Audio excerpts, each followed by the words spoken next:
survive in the mines our ancestors built, we're beginning to realize we're not alone.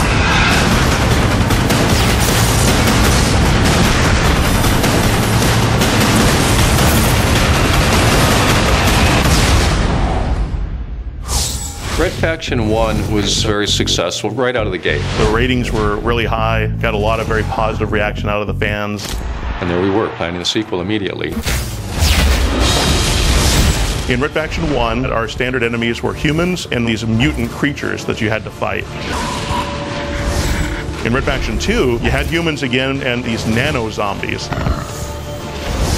In Red Faction Guerrilla, we just stuck with the humans, but gave them some pretty nasty weapons and vehicles that you had to try to deal with. We really start to build up this sci-fi franchise. We've taken this and we've actually wrote Red Faction Armageddon. I didn't expect to see you again. It's a new story in the Mason lineage, but also we're kicking back to some of the old Red Factions as well. Looks quiet to me. Picking anything up? Negative. Something's not right. So there's an entirely different scale of enemies that you're going to be fighting, and therefore different tactics that you have to use. We now have aliens this time. It's these creatures that have been living on Mars. You'll see the Creepers, which are the first low line of enemies that you'll face in the game. These guys like to melee you, they like to spit acid at you. Then we have the Ravagers, they're kind of like the mid-level infantry. They stick to buildings, they can throw lightning bolts at you. And then we have some of the bigger enemies, the tanks, the heavies.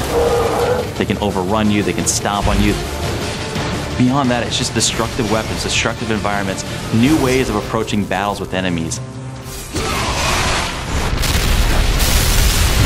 Geomod means geometry modification. You fire a rocket at that wall, it shouldn't just turn black. There should be a hole in that wall, and it should go through that wall and blow up something on the other side of that wall. Our prime weapon, our signature weapon, is definitely the magnet gun. The magnet gun in Red Faction Armageddon is this amazing piece of weaponry where the player fires out an attractor, and then you fire out the second part, which is propelled towards whatever you put the attractor on. We've given you a nano forge so that now you actually can repair structures as well. You can blow up a bridge or access points to you so that the enemy can't get to you, but then you can repair that bridge and get out of there.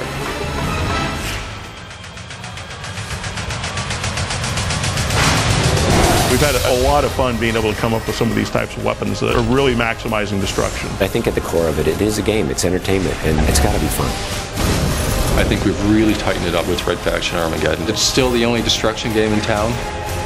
We give a lot for fanboys, but we also want to cater this, so if you're new to the Red Faction universe, you can jump in and see what you've been missing all these years.